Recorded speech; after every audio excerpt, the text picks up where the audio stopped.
Hey everyone, and welcome to this week's Digital Foundry Direct. And we've got an assortment of content lined up. We're going to be talking about some of the stuff that we've done this week that we're proud of. We're going to be looking into the mystery of the performance inconsistencies in Zelda Link's Awakening. And yeah, we're going to be talking a bit more about what's coming up. And joining me for this discussion, John Linneman. Rich, how's it going this morning? Absolutely fantastic. So yeah, I think we're going to kick off straight away with what you've been up to this week, and it's a really interesting project. The video is already on the channel, so do check it out. But essentially, we produced a piece of sponsored content, which kind of is and isn't sponsored content, about the Surge 2. It's a really interesting project, and we really want to talk about it a bit more. So why don't you do just that? Yeah, so this was an interesting one, and this is kind of something I've wanted to do for other games for a while now, where essentially, if you've seen it or if not, it's kind of my attempt at sort of like a behind-the-scenes video documentary style video a little bit, where you go into the studio, you talk to the developers, and you basically try to learn about some of the processes they used for making the game and get a look behind at their tools and the office. And it's basically a way to see what happens behind the surface, but filmed by somebody from outside the company. Because a lot of times the internal ones are kept very short, and they're like in little bites. I really wanted to make this a more in-depth piece, but obviously the problem with that is we're a pretty small team, so doing something like this, it required a lot of time, and since I was the only one working on it, it basically occupied my time for a solid week, or a little more than that even. And so that's why we kind of basically reached out. So I was impressed with the technology in the original Surge. So I was like, okay, this game's coming out soon. They're located fairly nearby. So I kind of reached out like, hey, can we do something with this?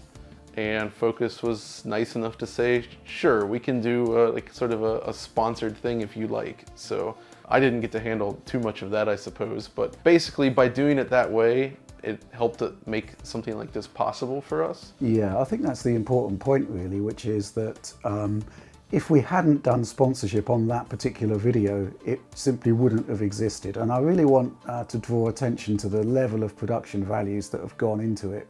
I honestly think that you could stick that on Netflix, and in terms of the quality of the camera work, the quality of the editing, everything about it is super high end. And if we put this just on YouTube as a normal piece of content, there is no way in hell that the advertising revenue we would have got back from that would have justified putting your time and effort into it. And it just simply wouldn't exist. We wouldn't be able to do it because it wouldn't be financially viable. Yeah. But I think it's important to stress that this project, as you said at the credits at the end, it's written by you, it's edited by you, it's directed by you. Minimal, if not non-existent, input from the publisher, and almost like a collaboration of sorts with the developer, in that when you wanted specific shots, you could go back to Deck 13 and say, hey, this would be really cool if I could put this bit in here. That's a really good point. So one of the things, what I like about this kind of thing, and this is the kind of thing I'd want to do for other sponsored content if we get a chance to do it, they were super hands-off on this, like the publisher. They basically, I worked directly with the developer on this, and they basically gave me whatever I wanted, in the sense that okay, well, can I get some capture of this stuff? So I get to get in and use their editor and get some cool footage of different things working on there. And then when I was missing some shots, I just say, hey, could you send me over some shots of this, or things like that. And they were basically able to do all that, which was just amazing, because this kind of game always fascinates me because it's a relatively small studio. I mean, they're like around 70 people there. Right. Obviously, some assets would be outsourced as well, but the main team is pretty small, and the engineering team is pretty small. But they've crafted all their technology in-house, and I love that kind of stuff. Just seeing a different approach, because these days so many games, and it makes sense why, but they're built using engines like Unreal, and that's great because Unreal is an absolutely amazing engine and you can do some crazy stuff with it. But it's fascinating to see a different approach to something. And so that's, that's kind of what I enjoyed looking at. I really like doing these types of projects because not all the time, mind you, this is like a once in a while thing because it is a ton of work, but I really just, it's a chance to be more creative and have a little bit more fun with making something that's kind of bigger scale. As I said, it's just a case of viability, really. This project just wouldn't have been possible unless we structured it in the way that we did. I watched it yesterday. I thought it was awesome. So amazing work on that. And thanks. Hopefully there'll be maybe other developers out there who watch that and think, hey, we've got an interesting story to tell that would really benefit from this type of exposure, and will reach out to us, and maybe we can do more like this in the future. Because I think even if it's not going to do millions of views like some of the stuff that we produce, that isn't the point. The point is to tell the story and to get it out there, and also to stretch ourselves creatively in producing work where we aren't sort of constrained by time and budget, and we can really pour our all into it. And yeah, this one just worked out brilliantly, so well done on that. Thanks. Yeah, I really enjoyed working on it. It was a lot of fun. So, and obviously none of this stuff replaces the normal content that we do. It's just an occasional side thing to do a little bit more exploratory work, really looking at the studios. And yeah, I'm happy that I had the chance to do this. Right, so we're going to move on now. There is so much going on in Link's Awakening in performance terms that has kind of taken a bit of the sheen of, a bit of the polish off of the launch of the game. And that is surprising, considering that when Nintendo typically commissions and produces a 60 frames per second game, it is a locked 60 frames per second, or dips and performance drops are minimal to non-existent. This one was very different. So I decided to, well, take my exploited Switch with overclocking capabilities and kind of get to the bottom, or at least try to figure out what's going on there, and the extent to which the developer might be able to address the issues in an upcoming title update. So yeah, well, let's begin by taking a look at that. The Legend of Zelda Link's Awakening. I really like solving technological puzzles, and enigmas don't get much more mysterious than this one.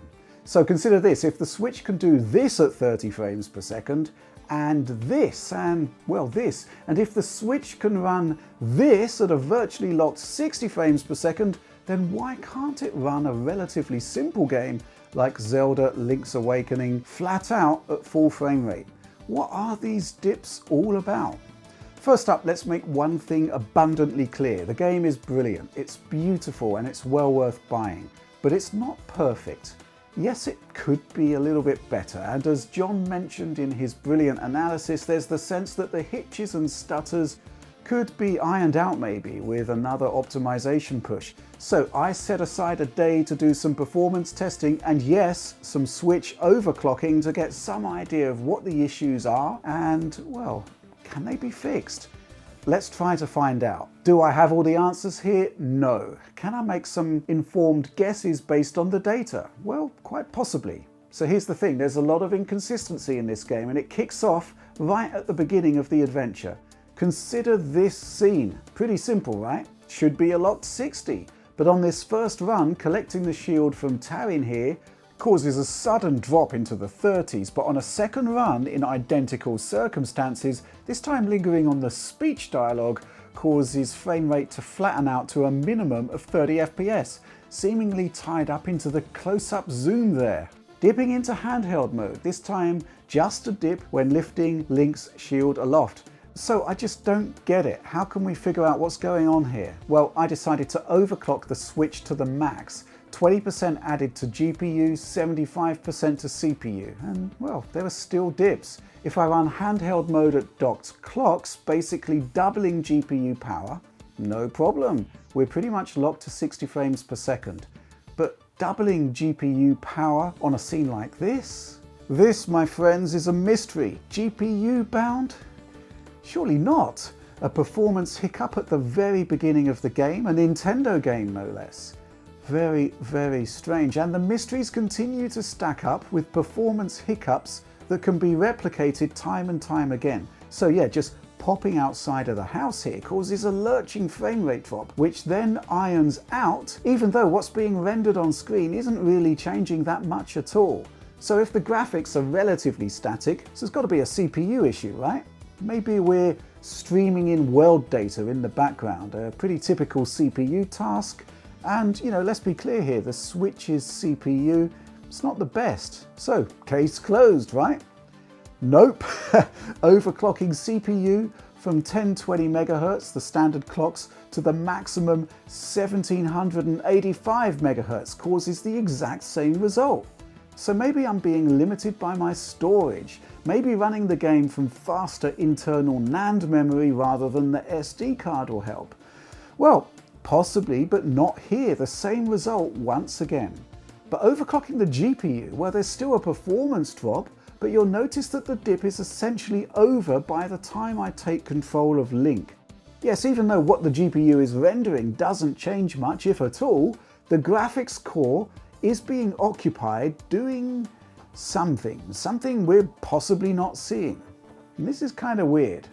You see the same stutter on handheld mode. Resolution has dropped, but so have GPU clocks. However, if I run the handheld profile with docked GPU clocks, there is no stutter whatsoever.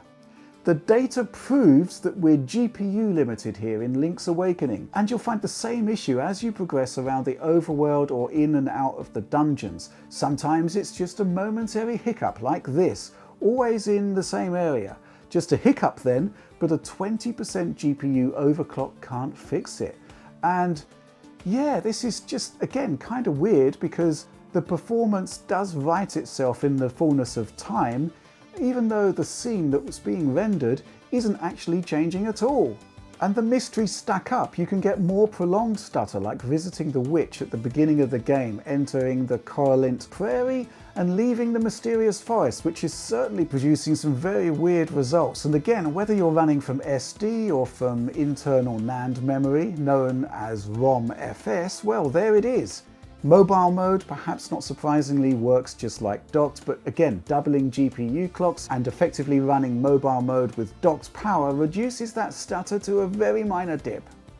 So let's just stop, pause, and consider the evidence. The performance drops seen in the Link's Awakening remake seem to be graphics based in nature, but also temporary too. If you stick about, the performance hit recedes, even though nothing has changed in terms of the rendered content. The obvious conclusion seems to be that the GPU is doing more than just rendering the visuals, and that kind of makes sense in several ways. I've already said that the Switch CPU isn't that strong relatively speaking. It may make sense for developers to hive off tasks like world streaming to the GPU, as, relatively speaking, it's a lot more powerful. But this would be unconventional.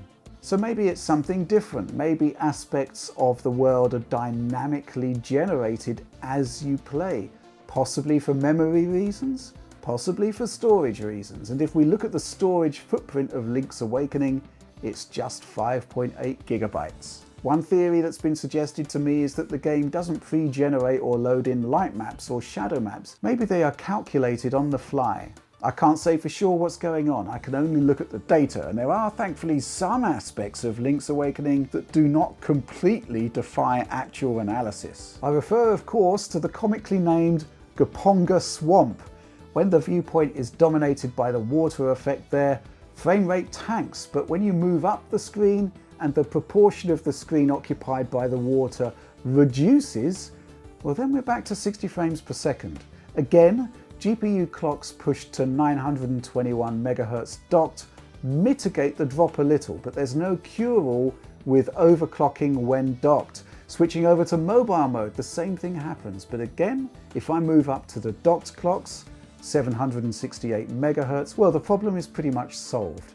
There's no real mystery here, at least. The water effect is super taxing on GPU, and when it doesn't need to cover the entire screen, you get your performance back. Something I can actually explain then, and that's really rather gratifying. So, plenty of mysteries here, and despite a day of analysis, not many answers, but most of the issues only really manifest in the overworld, and they are fleeting by and large. More minor annoyances as opposed to anything that's actually really significant, really game-breaking.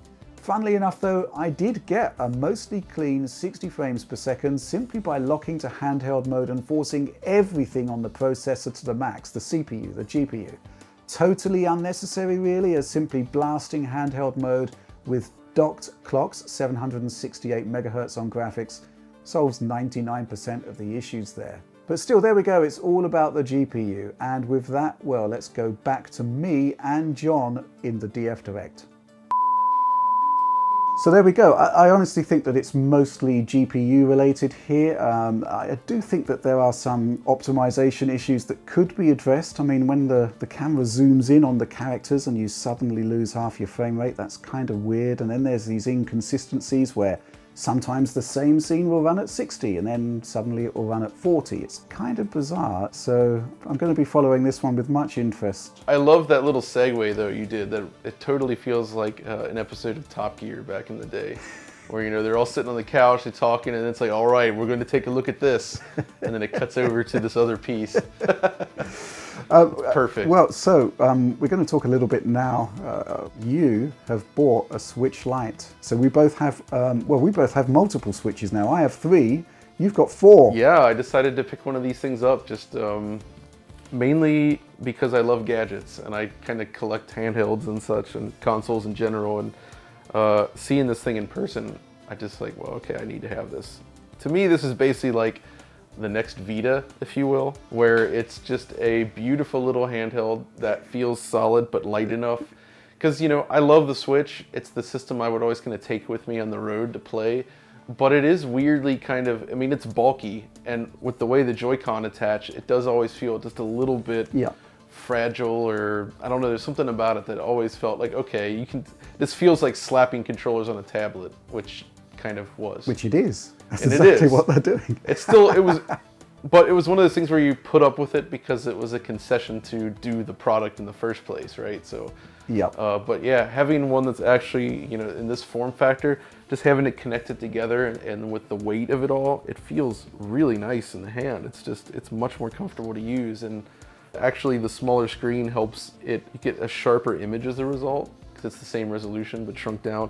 Also, if you can see here from the picture or that I'm holding up here, the screen itself, when it's off, appears black.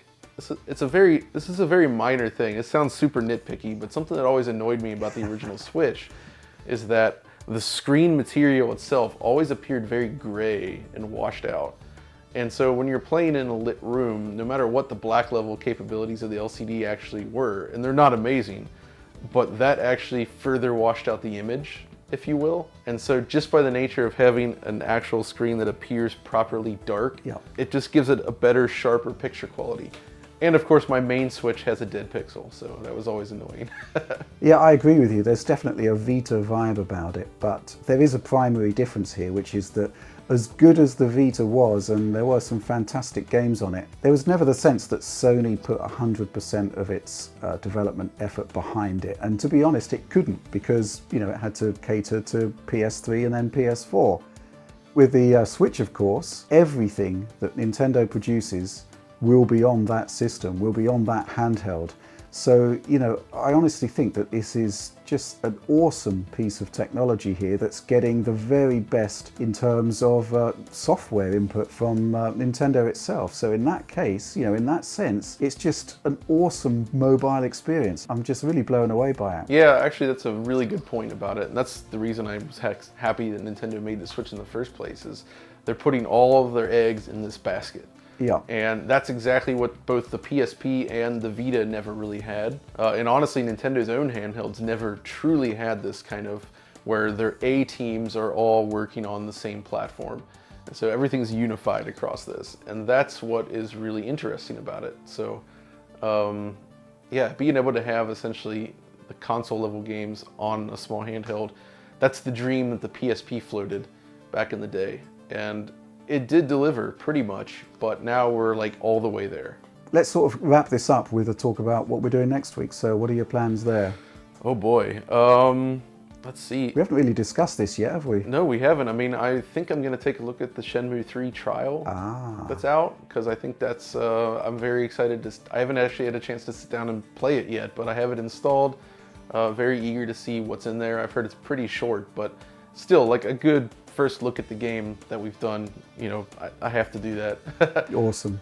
And then today I'm also going out to pick up an FW900 for myself. So. Ah, yes. Amazing. I honestly can't wait to hear what you've got to say about that. And obviously, in the wake of our CRT video that we did, there's a whole bunch of questions that people have got, and hopefully we're going to be able to produce content that addresses some of these issues. Not so much a buyer's guide, but maybe, you know, things to be mindful of when purchasing a CRT, and other things such as, well, you know, the whole concept of moving back from digital to analog.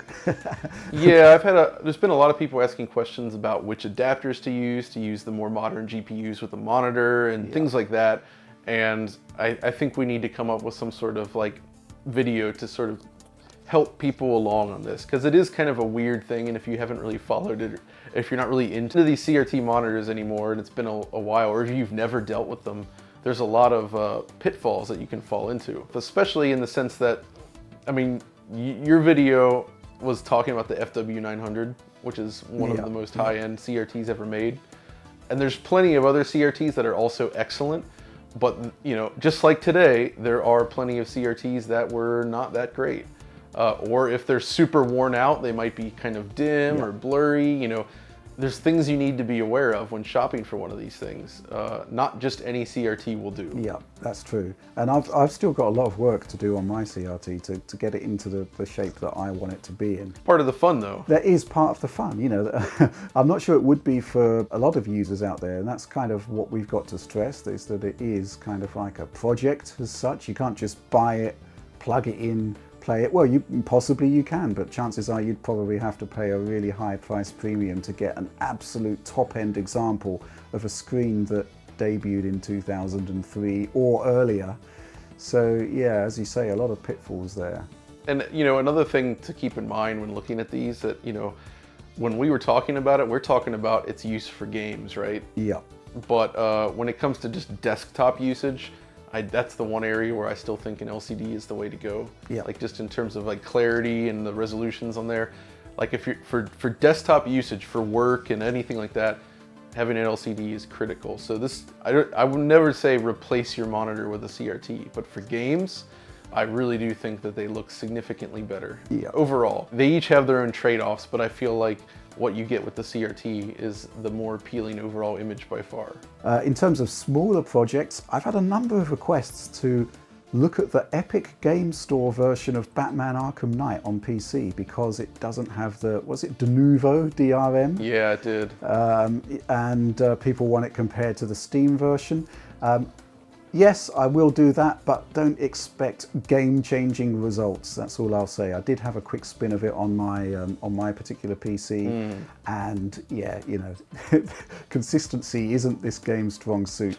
But maybe there will be more of a difference on lower-end CPUs, because, you know, in the past we have seen de novo can add significantly to the CPU load, not to any game-breaking degree, but it definitely increases the amount of load on the CPU based on, I think it was Alex's Monster Hunter tests. Yeah. So I will do a quick video on that. Okay, well, let's wrap this one up. But before we do, talking about Switch Lite, in the Switch Lite review, there's a bit of a dedication in there. There are lots of kind comments left, and my wife and I deeply appreciate it. So yeah, thanks so much for that. Anyway, as always, please do like and subscribe if you enjoyed this hashtag content. Ring the bell for instant notifications whenever a new Digital Foundry video drops. And of course, as always, follow us on Twitter. But that's all from me and John for now. Thanks for making it all the way to the end, if indeed you did. And just generally, thanks for watching and supporting Digital Foundry.